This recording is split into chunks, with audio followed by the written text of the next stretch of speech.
everyone. In today's video, I am going to discuss about drift velocity. To understand drift velocity, we need to know the mechanism of current flow in a conductor.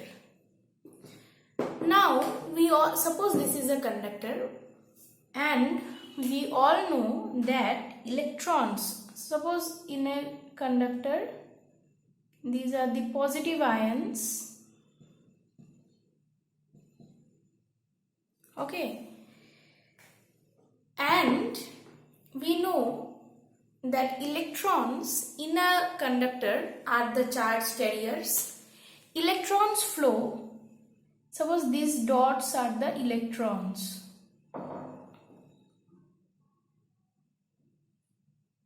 Okay, so these are the electrons. So electrons have a tendency of moving in any random direction.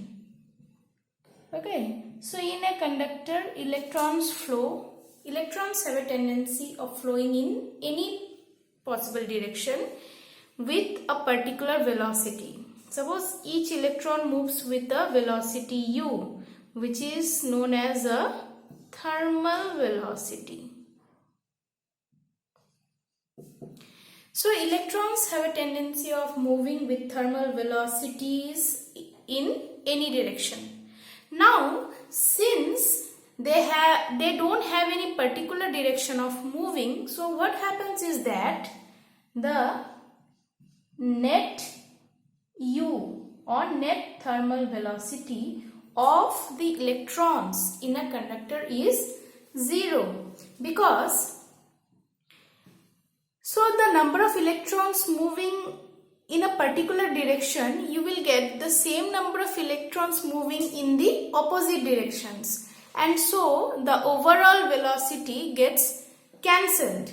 Okay, because since you know velocity is a vector quantity, if some electrons move this side, there will be equal number of electrons which moves this side, and since they all have the same velocities, the overall velocity will be 0.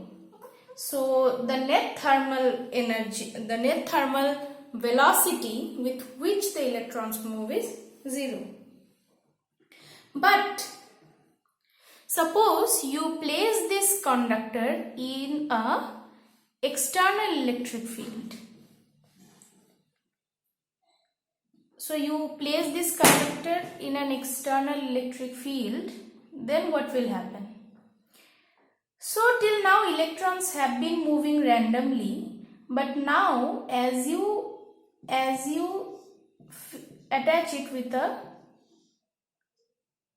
battery or cell, suppose you apply a potential difference here, what will happen? An electric field will be set up, and suppose this is the positive end and this is the negative end.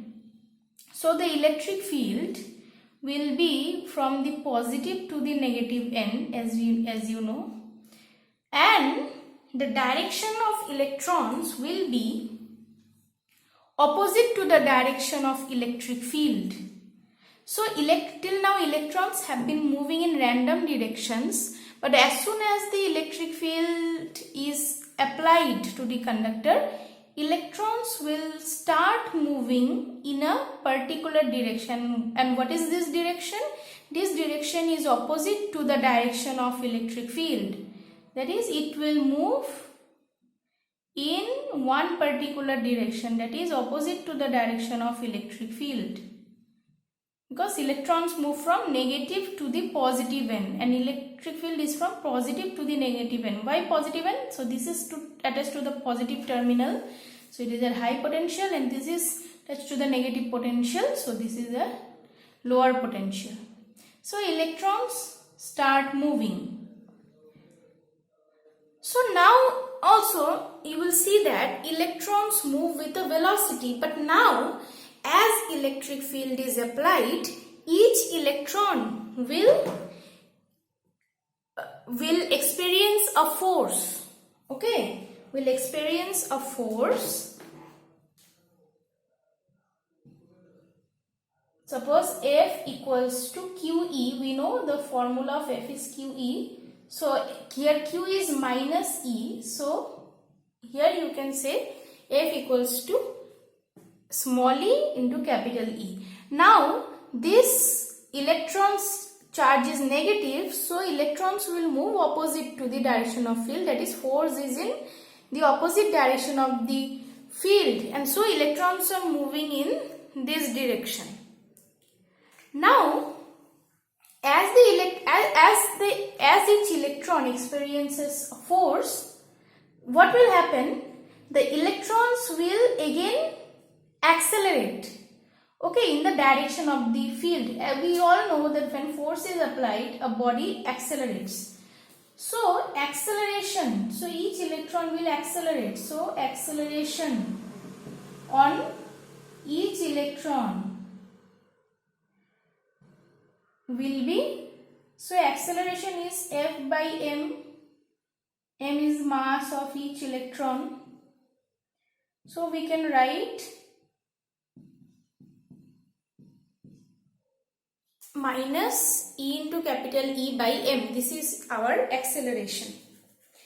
So with this acceleration, electrons start colliding with the positive ions. Okay. So now what will happen? As it collides with a positive ion, it will, with an acceleration, what will happen? It will gain energy, and then as soon as it will collide with the other ion, it will lose the energy that it gained.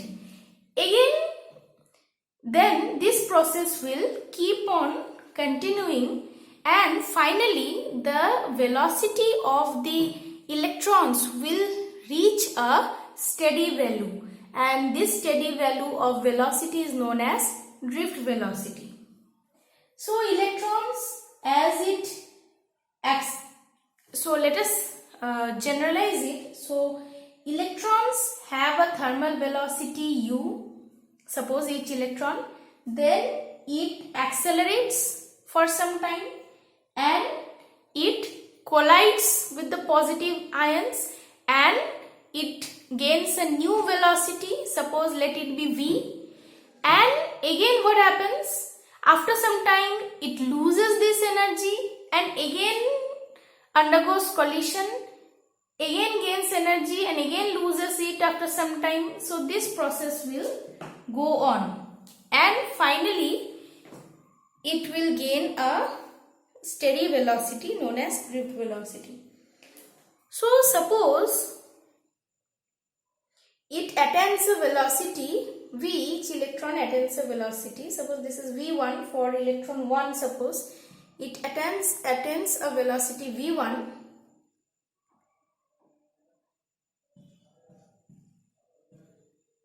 equals to u1. So we all know the relation v equals to u plus at from the laws of motion, equations of motion. So there you can from there you can relate. So v1 equals to u1 plus acceleration into tau. Let the time be denoted by tau. So tau 1. So tau 1 is the time, okay, for during which it accelerates. So this is for the first electron. Okay, so after some time, suppose there are a number of electrons, so we can take this as, so Vn, suppose there are n number of electrons, Vn equals to un plus a tau n. Okay, so this is for nth electron. So a is also a vector quantity, so let us put a vector sign here also. So as you see, these are all the velocities of each electrons. Now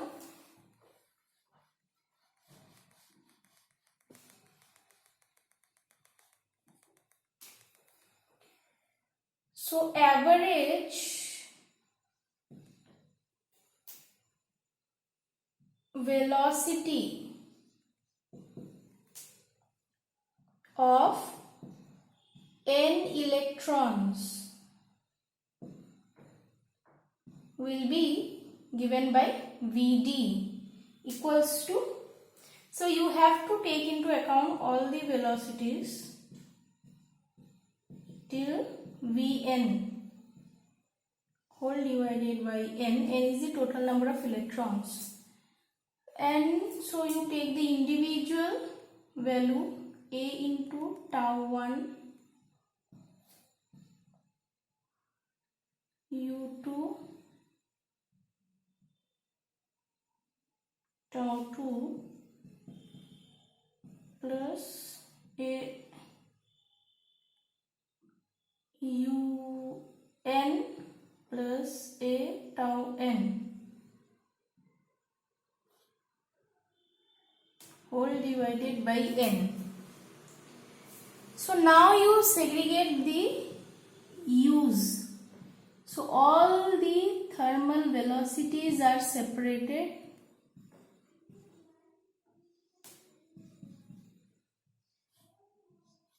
Plus A you take common. We assume that acceleration is same. Okay, because the electric field is same and electric field's magnitude is same for each electron, mass is same, because all the particles are electrons only here.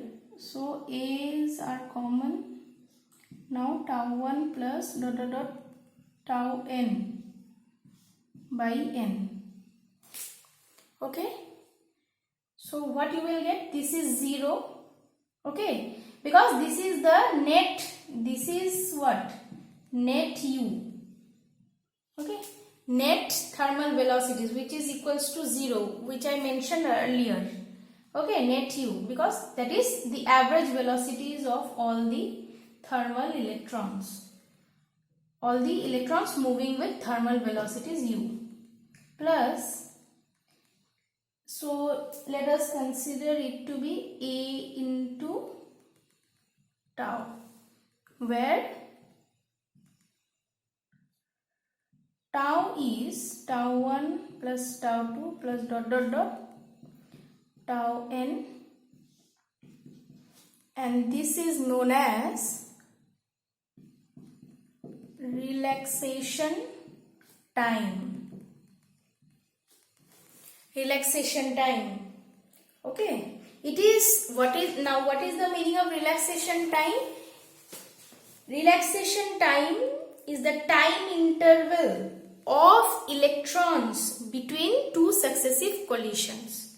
Okay, so suppose an electron suffers one after the other collision, so the relaxation time is the time interval between two collisions. Okay, so finally what do we get? So you can pause it.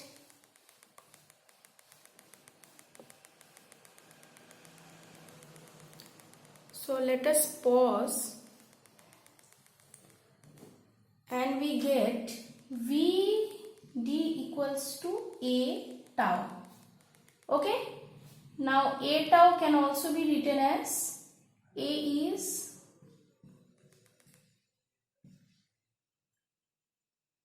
okay. Now this is known as drift velocity. A tau is known as, V subscript D is known as drift velocity. Okay, so this is the average velocity gained by the free electrons in the opposite direction of the electric field. Okay.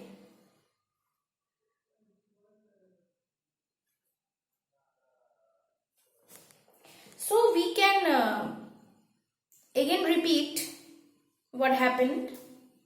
So first of all, electrons moves whenever an electric field is not applied, electrons move in random directions, and the net U, net thermal velocities is net thermal velocity is 0.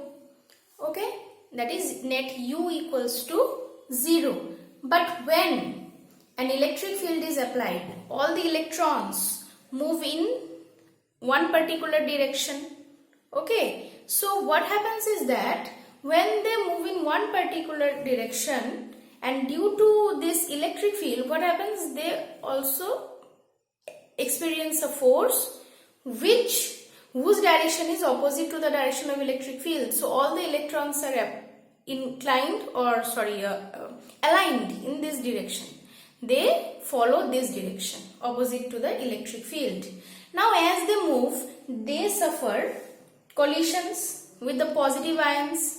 Okay, so with the positive ions, when they collide, they gain they gain a velocity. Suppose v, we have named it as v. So they gain a velocity v, which stays or which lasts only for a short time. Okay, and is lost till the next collision. Okay, and so this process continues. Okay, and we write the equation as v equals to u plus at, like v1 equals to u1 plus a tau 1.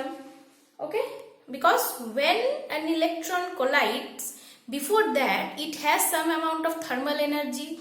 So as it accelerates, it gains another velocity, and so we write a component a into tau with the velocity.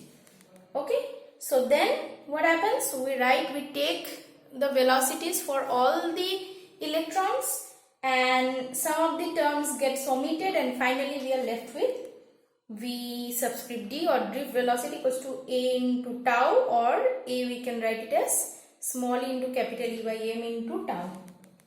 So this is our drift velocity, and a very important topic. Okay, this is a very important topic. So I hope you all have understood, and do let me know if you have any problem in the comment section. Thank you.